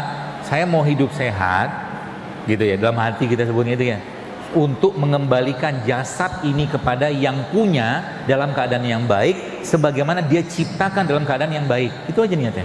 Ada yang lain? Jadi niatnya, ya Allah, aku niat mau hidup sehat untuk mengembalikan jasad ini kepadamu nanti kelak dalam keadaan yang baik, sebagaimana engkau ciptakan ini dalam keadaan yang baik. Sehingga nanti apa? Ini menariknya. Kita tahu hadisnya kan, innamal a'malu binniyat, bahwa semua amal itu tergantung dari niat. Sehingga nanti apa? Ketika Anda minum jahe niatnya karena Allah, Anda minum kunyit karena Allah, Anda minum air kelapa karena Allah, Anda minum air putih karena Allah, dan seterusnya yang sehat-sehat tadi, ya, sudah dipagari dengan niat tadi, sehingga ini yang kita kerjakan dapat pahala. Itu bedanya kita sama orang-orang non-muslim. Bedanya kita, sehingga nanti Anda makan nanas, ya Allah, aku makan nanas ini supaya tubuhku berlimpah enzim, serat dan seterusnya, gitu loh. Ya, maka diperbaiki niatnya, ya. Jadi jangan ada keluar kata-kata nanti mati juga. Benar, mati juga. Cuman ada orang yang menjaga tubuhnya sehingga nanti pada umur 60 tahun, 70 tahun dia masih bisa, misalkan dia masih bisa pergi umroh, dia bisa tawaf, dia bisa sa'i tanpa kursi roda. Itu kan tidak mungkin dia bisa lakukan kalau di umur sebelumnya dia nggak jaga kesehatan. Nggak mungkin, ya. Maka sering saya lihat orang-orang yang mau maaf gitu tinggal di kampung gitu tuh, mereka tuh kayaknya asik aja gitu ya. Makan zaman Covid kemarin kita sibuk aja bermasker ria, mantang-mantang aja di kampung. Orang sibuk berjemur-jemur, kami tiap hari berjemur di sini, ya. Dan seterusnya. Artinya apa? Salah satu caranya kita untuk terjaga atau terawat kesehatan kita itu, Bapak Ibu sekalian, adalah apa? Adalah dekat-dekatlah sama alam. Dekat-dekat sama alam. Contoh mungkin begini, hal sederhana yang kita mungkin lakukan, ya, misalnya nyeker itu keren, beneran keren, masya Allah. Coba hari-hari, ya, tentunya bagi wanita ya, jaga aurat tetap ya. Jadi maksud saya ini secara umum saja. Jadi kalau Anda bisa nyeker tiap hari bangsa 20 menit, itu bagus banget memberikan efek ke badan. Mulai dari stresnya bisa berkurang, bahkan tensi bisa kurang, dan seterusnya. Ya, nyeker. Ya, itu contohnya. Nah, terakhir mungkin tadi saya sempat ceritakan tentang tubuh kita itu punya kemampuan untuk membersihkan dirinya sendiri. Tapi secara mekanik tubuh kita juga bisa dibersihkan secara mekanik. Salah satu bentuk yang kita bisa lakukan untuk membersihkan tubuh kita adalah bekam. Bekam, hijamah, ya, cupping. Ya. Itu salah satu metode pembersihan tubuh kita yang Masya Allah tabarakallah, ya, Allah sudah atau mungkin Rasulullah sudah sampaikan kepada kita dalam banyak riwayat hadis, ya. Nah, sehingga coba mulai dirutinkan bekam sebulan sekali. Dalam sebuah hadis Nabi berkata begini, Nabi bersabda begini. Kata Nabi itu asyifa salasa, kata Nabi. Kesembuhan itu ada 3. Asyifa salasa. Yang pertama syarbatil asal, minum madu. Yang kedua syar tahtil mihjam, bekam. Yang ketiga kay. Ya. Yang pertama tadi minum madu, bekam sama kay. Tapi kata Nabi aku nggak suka kay, tapi kita tetap pakai sebenarnya kalau ada kasus-kasus tertentu. Dalam riwayat yang lain Nabi juga menjelaskan. Kata Nabi begini, inna afdala ma tadawaitum, kata Nabi SAW, bahwa sesungguhnya pengobatan yang paling afdol, kata Nabi, adalah berbekam. Ya, nah, nanti coba dicari, ya, tempat-tempat berbekam. Atau kalau Anda sudah bisa belajar, sudah belajar bekam gitu ya, mulai rutinkan setiap bulan, 1 bulan sekali berbekam, bulan sekali aja. Apa efeknya bekam, Mas? Sedikit saya cerita. Efek bekam itu kata teman saya, seorang peneliti bekam, dia seorang dokter juga, dia katakan seperti orang cuci darah, seperti dahsyatnya bekam itu. Itu yang pertama. Saya jelasin garis besarnya saja ya. Efek yang kedua apa? Efek yang kedua, Anda tahu atau mungkin pernah baca lah ya, pastinya penyakit HIV, AIDS, itu kan penyakit, ada yang mengatakan autoimun segala macam, tapi itu penyakit berat, katakanlah gitu. Artinya ketika ada seorang kena penyakit berat ya, apapun itu, apakah sel imun yang keluar sama dengan sel imun ketika dia kena batuk pilek? Sama nggak? Sama. Tidak sama kan? Jadi ketika penyakit berat itu terjadi, maka sel imun yang dikeluarkan oleh tubuh kita itu pasti akan sel imun kelas kakap, bahasa kita gitu loh. Oke?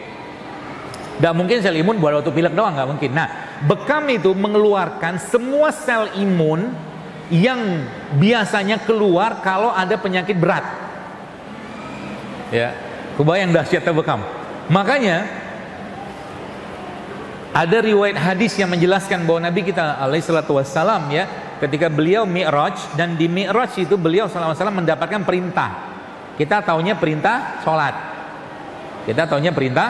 salat. Tapi dalam riwayat hadis yang lain disebutkan bahwa malaikat-malaikat yang berjejer dan menyambut Nabi di sana di langit itu berkata kepada baginda Nabi sallallahu alaihi wasallam, malaikat itu mengatakan, ya Muhammad mur ummatika bil hijamah, kata malaikat itu bilang sama Nabi Muhammad sallallahu alaihi wasallam, ya Muhammad perintahkanlah, anjurkanlah umatmu untuk berbekam. Jadi setelah dibersihkan atau setelah kita mendapatkan kenikmatan berupa sholat yang Nabi dapatkan perintah itu waktu Mi'raj, maka Nabi SAW juga ternyata mendapat pesan dari para malaikat. Kalau malaikat ngomong, kira-kira ngomongan itu dari siapa? Dari Allah lah. Mereka semua berpesan, ya Muhammad anjurkanlah umatmu untuk berbekam. Coba dirutinin berbekam. Ya, setiap bulan sekali cukup. Adakah tanggal-tanggalnya? Ada. Dalam sebuah riwayat hadis yang menjelaskan bahwa ada tanggal berbekam yang di situ kata Nabi, kalau orang berbekam di tanggal situ, maka kata Nabi SAW, maka dia akan mendapatkan kesembuhan. Di tanggal berapa? Di tanggal 17 atau 19 atau 21 di setiap bulan Islam. Sekarang tanggal 21 ini, Rajab. Ya. Jadi ada janji Nabi Muhammad SAW di situ yang Nabi katakan orang berbekam di tanggal-tanggal itu maka dia akan mendapatkan kesembuhan. Ya, jadi mulai dirutinkan untuk bekam. Ya, cari klinik-klinik bekam yang sudah berstandar dengan asosiasinya. Asosiasinya namanya Perkumpulan Bekam Indonesia, PBI. Ketuanya yang lagi ngomong. Gitu. Ya. Ya, mudah-mudahan kegambar ya kira-kira ya sedikit yang saya sampaikan ini, dan tentunya apa ya? Sebaik-baik ilmu itu adalah yang diamalkan. Ya. Gak apa-apa Anda mulai dikit-dikit dan pelan-pelan memperbaiki, apalagi Ramadan kayak begini ya mau datang gitu kan. Kita mulai di Rajab, Sya'ban ini kita sudah mulai bermanuver ya untuk mempersiapkan diri kita ketika Ramadan, sehingga nanti Ramadan udah siap kita. Ya. Jadi apa yang saya sampaikan tadi cuma mulai diterapkan. Coba aja lihat nanti, subhanallah ya. Sadar atau tidak sadar, setahu saya kunjungan orang berobat ke rumah sakit itu lagi Ramadan turun loh. Ya, turun setahu saya. Ya. Jadi orang dengan puasa tadi itu seperti Allah sedang detox badan kita. Allah bersihin. Karena memang tubuh kita itu punya kemampuan untuk memperbaiki dirinya sendiri. Ya, tubuh kita itu punya kemampuan untuk meregenerasi dirinya sendiri, bahkan memakan sel-sel yang rusak. Kalau apa? Kalau dia dilaparkan. Yang itu dikenal sebagai namanya prosesnya autofagi. Jadi autofagi itu sel-sel tubuh kita itu memakan sel-sel yang rusak, dengan catatan itu bisa terjadi kalau apa? Kalau orangnya lapar atau berpuasa. Ya. Hampir semua sel rusak dimakan sama dia. Ya. Makanya jangan sering-sering makan, jangan sering-sering kenyang. Makan kapan? Kalau perlu. Kalau tidak perlu nggak usah makan. Tanda kita butuh makan apa? Lapar. Jadi sekarang itu penyakit yang ada zaman sekarang di mana-mana itu terjadi gara-gara apa? Kebanyakan makan. Nggak perlu makan. Dikit-dikit makan, dan sekali makan pun banyak. Ya. Sehingga yang terjadi apa? Ya maaf, obesitas di mana-mana, penyakit kronik degeneratif di mana-mana, dan seterusnya. Ya. Sedangkan sebenarnya sudah, kalau tadi jamaah sekalian mendengarkan penjelasan saya tadi, mudah kan? Aslinya mudah loh. Cuman tadi itu musuhnya setan. Gitu. Bahkan bapak moyang kita Nabi Adam ya diturunkan dari surga gara-gara urusan apa? Makanan. Iya kan? Diturunkan gara-gara makanan. Udah dibilang jangan dimakan. Ya takdirnya begitu. Ya. Meskipun tuh pembahasannya akan lebih dalam lagi. Kenapa Nabi Adam akhirnya memutuskan untuk makan itu? Ya, kalau ada yang mau tanya lebih dalam lagi, waktu Nabi Adam turun ke bumi, Nabi Adam nanam apa? Kan nggak ada makanan. Di surga pengen anggur, anggurnya datang. Pengen apa, jeruk, pengen apa, semua itu akan datang. Di bumi nggak bisa. Nah, waktu Nabi Adam diturunkan Allah di bumi, Nabi Adam nanam apa? Itu ada kisahnya. Ada kisahnya. Ya. Kok bisa Nabi Adam bisa nanam gitu kan? Padahal nggak ada ilmu saat itu. Maksudnya nggak ada guru, nggak ada sekolah. Ya, jawabannya apa? Jawabannya satu ayat aja. Allah bilang dalam Al-Quran, wa 'allama Adamal asma'a kullaha. Dan kami ajarkan Adam itu nama-nama semuanya. Jadi Adam itu diajarin Allah semuanya, semua kebutuhan yang ada di langit, di bumi, semua ilmu Allah ajarkan kepada Adam alaihissalam. Ya. Dan karena Nabi Adam diberikan Allah ilmu sedemikian rupa kayak begitu, ya, masya Allah, tabarakallahnya apa? Gara-gara ilmu itulah Allah Subhanahu Wa Taala memerintahkan para malaikat untuk bersujud atau hormat kepada Nabi Adam. Jadi orang itu mulia karena ilmu, itu kuncinya. Hinanya seseorang karena kebodohannya dia. Ya, maka ayat pertama yang Allah turunkan kepada Nabi Muhammad SAW adalah Iqra. Suruh baca. Ya, tiap hari coba usahakan baca, bukan baca handphone. Baca buku. Ya, 6 halaman lah. Ya, baca tiap hari itu 3 halaman. Ya. Kalau nggak minimal kalau nggak buku baca Quran. Paksain baca Quran tiap hari. Biar terinstal itu barang. Apa namanya? Keberkahan itu pada diri kita. Ya, terinstal. Yang hatinya keras jadi lembut, yang bahil jadi dermawan, yang ketakutan jadi tenang dan seterusnya. Ya. Tiap hari. Ya, supaya apa? Kita mampu merasakan sehat. Kan kita sering bilang kan, atau sering dapatkan sehat jasmani dan rohani, gitu. Jasmaninya juga nggak benar-benar banget, yang dimakan juga berantakan, rohaninya juga berantakan. Jadi zaman sekarang itu kerusakannya sempurna. Jasmani bermasalah, rohani bermasalah, gitu ya. Maka Islam ini memberikan panduan dan pedoman yang jelas bagaimana cara menjaga itu tadi, ya.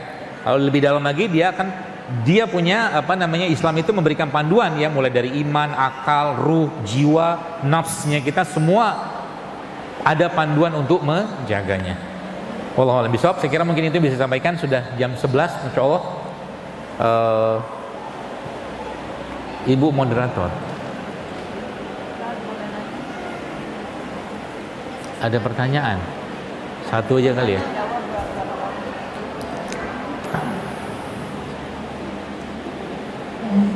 Masya Allah ya, ilmunya begitu dalam ya. Semoga semakin bermanfaat bagi kita semua untuk hidup sehat ya. Kita bisa beribadah juga sampai akhir kita. Baiklah, ada sesi tanya jawab ya. Sesi pertama untuk 2 orang penanya. Oke, yang kita 1, 2, 1.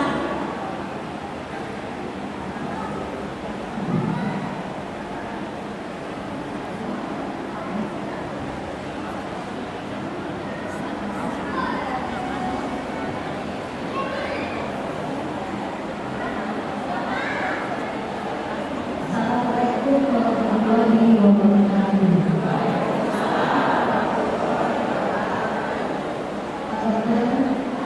Saya izin bertanya. Saya penderita diabetes berat. Setiap bisa itu selalu gulanya 320, 300. Saya juga udah beberapa kali tapi tetap gulanya tinggi. Kalau malam kali tidak kerja, kalau gula lagi tinggi, muka rasa panas. Obat dokter dikasih untuk sebulan. Jadi saya maunya obat itu diambil. Jika tidak ada satu itu. Dan saya juga pernah disuruh teman minum teh insulin gimana? Terima kasih. Assalamualaikum warahmatullahi wabarakatuh.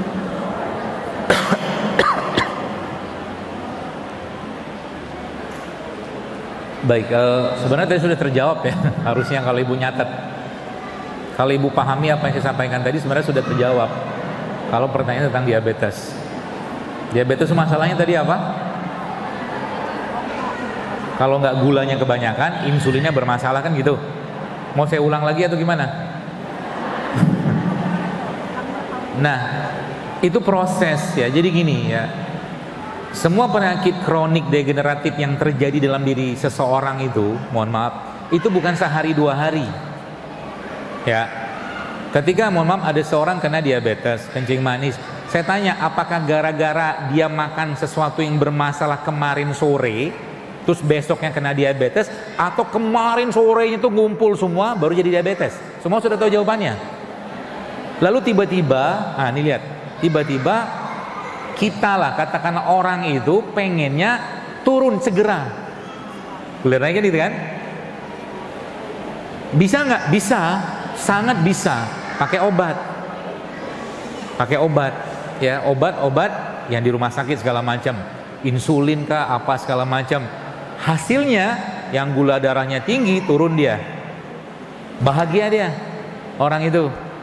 Ya, padahal prosesnya itu sekian tahun diperbaiki dalam sehari 2 hari langsung turun, masuk akal nggak? Bukan masuk akal, bagus nggak itu? Nggak bagus. Jadi makanya saya bilang sudah sekian tahun kita bermasalah, bawa sabar dulu. Sekarang saya tanya ke ibu, ibu tadi bilang, nih saya diskusi ya, bukan menghakimi, bukan. Ya, ibu pola makan sehat yang ibu bilang sudah berapa lama? Ada 5 tahun? Nggak mungkin. Enggak, maksud saya, ibu tadi bilang saya sudah hidup sehat, kan gitu kan? Pola makan sudah sehat, udah 5 tahun belum? Belum ada. Sekarang kan ngarapinnya, nanti pertanyaan standar, apa herbal yang cepat menurunkan gula darah, kan gitu. Pikiran kita tuh selalu instan loh. Instan terus. Ini instan, itu instan, nggak ada herbal yang bisa menurunkan gula darah dalam waktu cepat, nggak ada. Itu semua butuh proses karena kerusakannya juga kronik, gitu loh. Apalagi diabetes. Diabetes itu kalau dia sudah masuk, gula udah berlimpah di mana-mana, insulin sudah nggak kuat ngurusin gula, efeknya itu yang banyak nanti. Kalau tadi ibu mendengar kalimat saya tadi, berarti ibu saya dulu kena gula. Umur 45-an lah seingat saya. Ya, iya, kurang lebih lah. Waktu dicek gula darahnya nggak kebaca, high, itu 500 ke atas itu. Ya, beliau nggak panik, biasa aja. Kata-kata yang beliau sampaikan, dan saya ingat banget gitu kan. Tapi ini bukan kata-kata untuk melegalkan tidak berikhtiar ya. Beliau katakan begini, rahimahullah. Dia kata gini, kalau wayanya mati saja. Kata beliau gitu. Tapi beliau habis itu ikhtiar ya, Masya Allah. Minum habatus sauda, puasanya kenceng, mola makan mulai dikurangi. Sampai akhir hayat beliau, subhanallah, nggak pernah sentuh obat sama sekali. Coba. Nggak pernah. Habatus sauda rutin tiap hari, saya kirimin segala macam, puasanya kenceng. Waduh. Nah, kata kunci itu puasa. Gitu kan. Tapi maksudnya orang diabetes ini biasanya kan bawaannya pengen gula terus. Ya, makanya nggak apa-apa ibu kalau pengen gula, nanti gula-gula yang ibu makan itu coba ubah menjadi gula-gula yang sehat. Contoh, ibu kalau makan beras atau nasi, cari nasi yang berserat, beras coklat, beras hitam, beras merah misalkan, atau kalau nggak makan ubi sekalian, itu berserat tuh. Ya, berarti orang diabetes perlu nggak makan karbo? Perlu, tapi jangan banyak, sedikit tapi sering, kata kuncinya itu. Ya, sehingga nanti pelan-pelan gimana ketika tubuh sudah mulai beradaptasi Bapak Ibu sekalian, maka dia akan benar sendiri dengan keyakinan bahwa Nabi bilang ada 2 penyakit yang bisa sembuh. Yang pertama apa? Mati. Yang kedua pikun. Hanya 2 itu aja. Diabetes masuk nggak? Ya. Saya ngomong gini maksudnya apa? Ya bukan saya menentang teori dan ya namanya juga ilmu pengetahuan, semua bisa berubah. Tapi kalau kalamullah, kalimat Allah dan kalimat Nabi pasti mutlak benernya. Itu maksudnya. Supaya muncul apa? Harapan. Gitu kan? Soalnya di zaman sekarang ini ya dengan berbagai, ya enggak tahu lah apa cerita di balik itu, kalau udah bicara beberapa penyakit kronik gitu kan, seperti nggak ada harapan sembuh. Ada. Betul kan? Diabetes nggak bisa sembuh, darah tinggi nggak bisa sembuh. Segini luas bumi Allah masa nggak ada obat? Gitu loh. Lagi-lagi ini bukan saya mengatakan untuk kita, berarti kita nggak perlu obat kimia, kalau perlu pakai. Tapi ingat tubuh kita itu bisa mereparasi dirinya sendiri kalau syarat ketentuannya berlaku. Kalau yang ibu makan tiap hari bener, emosi juga bener, puasa kenceng, olahraga tiap hari jalan, coba aja lihat, bener itu barang. Terus misalkan ibu mau pakai herbal, banyak banget herbal-herbal yang kita bisa pakai untuk diabetes. Tadi saya jelaskan ini satu, okra. Ya, apalagi kayu manis bisa, brotowali bisa, sambiloto bisa, daun salam bisa, habatus sauda bisa, minyak zaitun bisa, VCO bisa. Mana yang mudah? Saya bisa sebutin mungkin puluhan. Nah, mana yang ibu mau kerjakan? Kunyit pun bisa. Kunyit itu kalau kita lihat, kunyit, jahe, ya, bawang putih ini juga bisa. Gitu. Ya, kalau diterusin pertanyaan ibu, nanti ibu doang yang nanya. Yang lain gak dapat jatah. Ya, Yang saya sampaikan tadi nanti diserap dulu, kerjakan dulu dikit-dikit ya. Mudah-mudahan nanti kita berharap, kita doakan tentunya ibu bisa sembuh kan. Harapannya gitu, insya Allah. Ya, apalagi dalam majelis seperti ini dengan doa kita beramai-ramai, mudah-mudahan Allah kasih kesembuhan insya Allah. Tapi tadi dikerjakan dulu itu ya. Dan gak usah khawatir, was-wasnya dikurangi. Itu dulu. Mungkin satu pertanyaan lagi, Bu. Satu.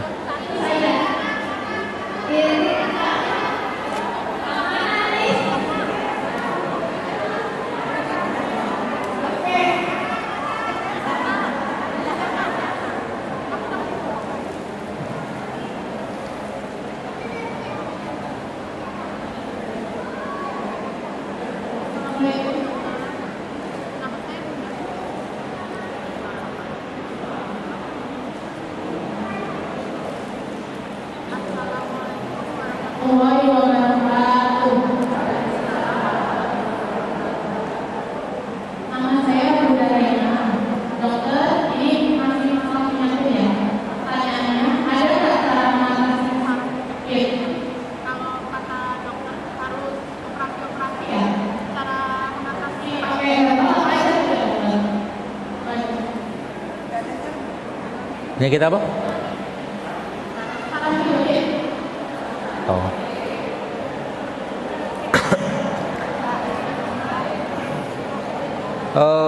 Saraf kejepit itu harus dibenerin.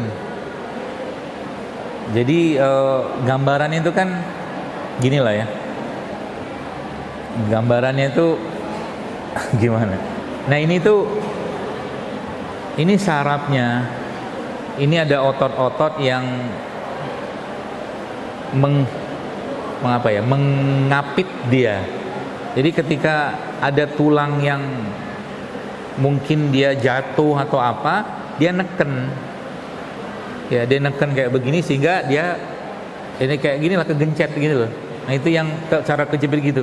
Nah, ini setahu saya, sependek ilmu yang saya pahami, nggak bisa tanpa rekayasa ototnya dilenturin, nggak bisa. Jadi harus cari yang memang jago dan bisa memperbaikinya, sehingga nanti misalkan tadi dia mencong kayak begini, diluruskan. Yang diluruskan apa? Ototnya sebenarnya. Ya, ototnya. Karena kalau tulangnya nggak ada masalah, nanti tulang itu akan ngikut sendiri kalau ototnya ketarik. Jadi kayak begini, misalkan di bagian apa lumbal, sakral atau apa gitu, ketika dia kayak begini, kegencet kayak begini, ini efeknya itu sampai ke bawah, sampai ke kaki biasanya. Makanya kalau biasanya orang-orang yang jago ya, yang jago memperbaiki ini tuh, dia benerinnya bukan di sini doang, tapi dari kaki dibenerin juga, betul kan? Dan ini efeknya sampai ke atas nanti. Ya, jadi kalau ditanya herbalnya apa, ada, cuman kalau nggak diperbaiki nggak bisa, gitu loh. Contohnya apa yang kita bisa pakai untuk memperbaiki itu, atau mungkin menguatkan otot atau sendi ligamennya itu, maka jawabannya adalah kolagen. Nah, kolagen itu dapatnya dari mana? Banyak. Salah satunya dari tulang. Ya. Tulang ikan boleh, tulang sapi boleh, tulang kambing boleh, ceker ayam pun boleh. Itu semua ada kolagennya yang nanti bisa dipakai untuk memperbaiki tulang atau menguatkan tulang, ya. Tapi lagi-lagi ada bisa kalau dia belum dirapiin. Jadi ototnya kalau nggak dirapiin nggak bisa. Nah, terapi yang lain juga bisa sebenarnya, kayak misalkan dia berenang, latihan jalan di dalam air, itu juga bisa. Ya, tapi tanpa masas akan lama. Gitu, wallahu a'lam bishawab.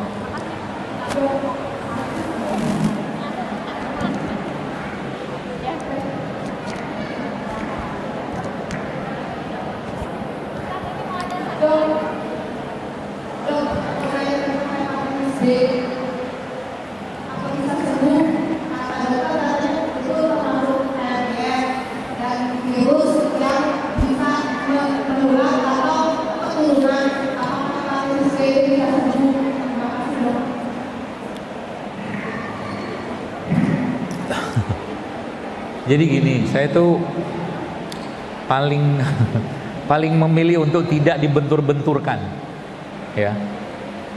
Soalnya pertanyaan begini nanti di video dipotong, terus nanti saya akan saya sedang berkontra dengan ilmu yang lain, saya nggak mau. Ya. Ibu tadi bilang kan hepatitis begini, termasuk juga diabetes. Itu ilmu di sana begitu.